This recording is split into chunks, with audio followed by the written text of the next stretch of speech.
If a young person is listening to this conversation, right, and want to understand how to become successful, what should they do? If he has a small business, patience, perseverance, you should have the confidence about yourself first and then take the journey in a very small way and grow up. So how big was the business when you joined? When I joined, it was about 200 crores. So how big the group got after that? We were about 400, 450 crores in 4-5 years.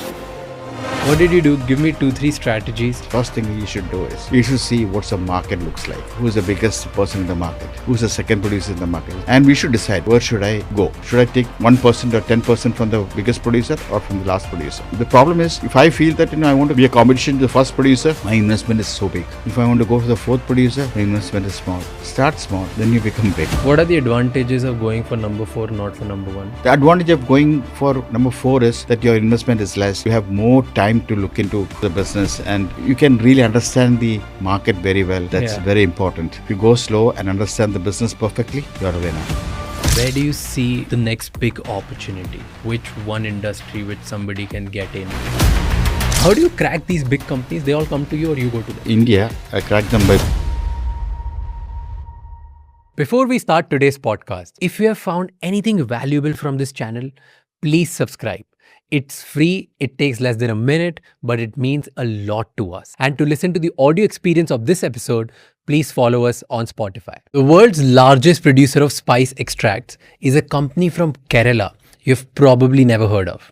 It produces ingredients for the flavors in your packet food, the fragrance in your luxury perfumes like Chanel, and the supplements you swallow every morning. And our today's guest is Dr. Viju Jacob from that same company, Nat Extra Supplements and Synthite Industries Private Limited. His father started this business in 1970 with just one product. Today, their revenue is in thousands of crores and they are the world leaders in this. In this episode, we'll discuss why you should aim for the number 4 position in your industry, not number 1. Why has no single spice brand ever won all across India? What is fairy dusting and how is it ruining the supplements you buy? Watch this episode till the end, and to know more about Nat Extra and Synthite Industries, check the link in the description.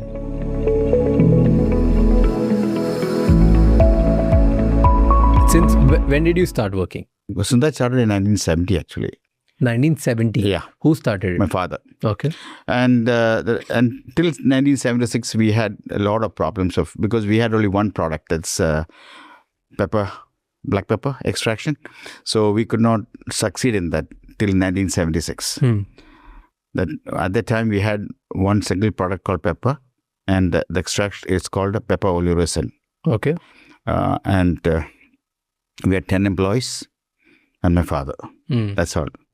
So that from there the journey started. In 1976 we moved into one more product, that's ginger. Slowly we moved into another product for nutmeg, whatever products which is available in Kerala, like ginger, turmeric, nutmeg and pepper. So 4 products were there in line.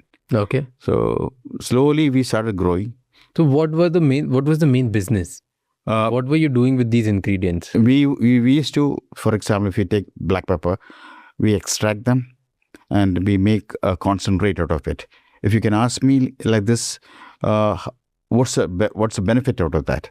What's an extract? Like explain like a very common. Yeah, I'll tell you. Like if you take 100 kilos of black pepper whole, okay, 5 kilos of oleo extract is equivalent to 100 kilos of pepper. Okay. So it's that potent. That concentrate will be. Okay. So that concentrate of oleoresin is from 100 kilos of black pepper. Is equivalent to 100 kilos of black pepper. That's how it works. Got it. Yeah. So you go to Kerala, you may basically go to, let's say, farmers or people who maybe grow certain type of ingredients, and then you take it and then you process it to get the concentration out. Is that what you do? Correct. And so you had processing units. We had processing units. So that's the journey that we were taking till I joined the company officially. So when I come from the school or college in the afternoon, in the holidays, I was staying in my hostel in the college in school and college also. I was staying in the hostel. So when we come back for holidays, I used to work in the factory. Officially, I joined in Synthite Industries Private Limited. It's just called Industries Private Limited in 1983. 82 last and 83 first. Okay. So I joined, and 3 years was I thought it's very easy, even though I was working there. But when you get into the technicality of the whole thing, it was a bit difficult because I'm a commerce graduate and a lot of chemistry into the process and things. But it was not that a big thing for me actually. But I used to work in the lab. I used to work in the shop floor. Where I feel today, if you ask me that question, since I worked all of these places, like I used to do all these systems in the organization. So today, if somebody comes in front of me and asks me some questions, and I'm able to answer just because I did that on with my hand, and it's still working with me. So I know exactly what the yield of pepper, what's the yield of ginger, anything you ask technically, I'll be able to answer that. Got it. So how big was the business when you joined? When I joined, it was about 200 crores. Not even 200 crores, 140 crores. Okay. So it was pretty large business for that time. For that time, 140 crores is such a big number. Big number at that time. Yeah. Like in 1983, 140 would be insanely big. Big. It's a big number. Sure. So you joined at 140 crores. And what was the first big mistake you made? I made a lot of mistakes. Because it was first big one. First mistake was, I was not able to really articulate what I want in the business, because my knowledge in business was not that great. When I talked to my father or the technical team, I used to get irritated because either they were saying wrong or I was saying wrong. I don't know. We were missing somewhere. But the advantage that I got is that my father was a very tough person. Today, if I look back, I would say that was a great advantage for me, because he was a tough master for me. And he used to, after the factory, when we come home, I used to stay with him actually before my marriage. He used to ask, what happened today? Just explain me all the details. So I used to explain. So I make mistakes. He said, then why are you going there? He just said, if you're going there, you should learn everything A to Z. So I said, Dad, this is pretty tough. I said, just give me some more time to learn perfectly. So every day this process is going on. This teaching is going on at home. So one day I was, that age, you get age of 23 and you get frustrated, when you want to do something else, but you get automatically you get frustrated. For that case, anybody at that age, you'll get frustrated. Agreed. You finish, you are tough at the workplace and then come home and then again having this kind of questions, again it becomes more tougher. So I said, Dad, it's very tough for me to work with you. Openly I told him. And he said, that night and I sleep, and then next day morning, as usual, at that time, our office time was 7 o'clock in the morning till 6 o'clock in the evening. So afternoon we come for lunch, and then 6 o'clock we finish, and myself and Dad goes to play shuttle badminton. So when you go together also, you will ask me, how is the pepper yield you got, how much of ginger we bought this day. All this, he just mixed me up with when you go for a game, you should be very sharp in thinking about how to play that day, not thinking about the business. So wherever he is with me, he started asking about business. In 1985, he told me, and I got married in 1985 actually. Okay. So, and my wife's name is Minnie, and when I got married, he said, gave me an opportunity to go to Australia for marketing. So I went all the way to Australia, and then it was a big eye opener for me. For the first time, I'm going for marketing. So I went there and I stayed with my friend's house, and it was so difficult to understand the slang. Did I, or totally different slang, Australians. So. First day when the customer, I supposed to be our agent, he came in and picked me up from the place.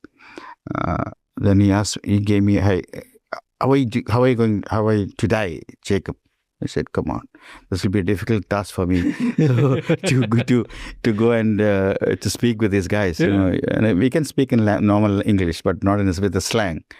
So next day morning, I came in the evening and I told my friend, can you spare your son, 6-year-old son, to me for this night, just to speak and understand the slangs.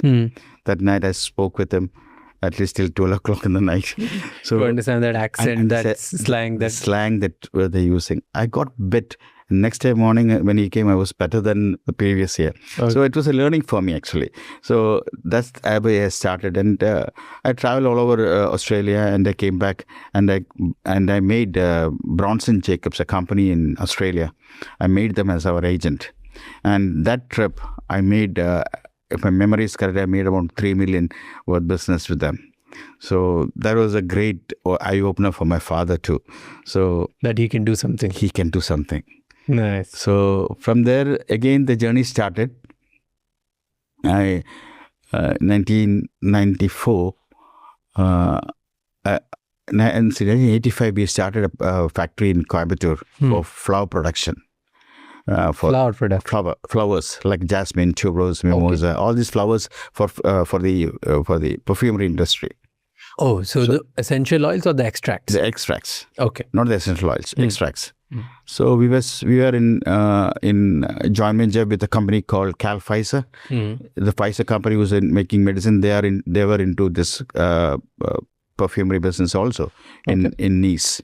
Okay. So the Pfizer team has joined hands with the Chanel group. Chanel. Yeah. Okay. Chanel and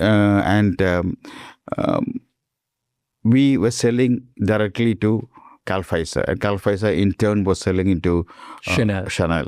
So all the perfume extracts that you were making were getting used by Chanel? No, not Chanel alone. A lot of other companies too. So how did you get this opportunity? In 1985? 1985. In 1985, you got an opportunity to make perfumes extracts for Chanel. That's a big thing.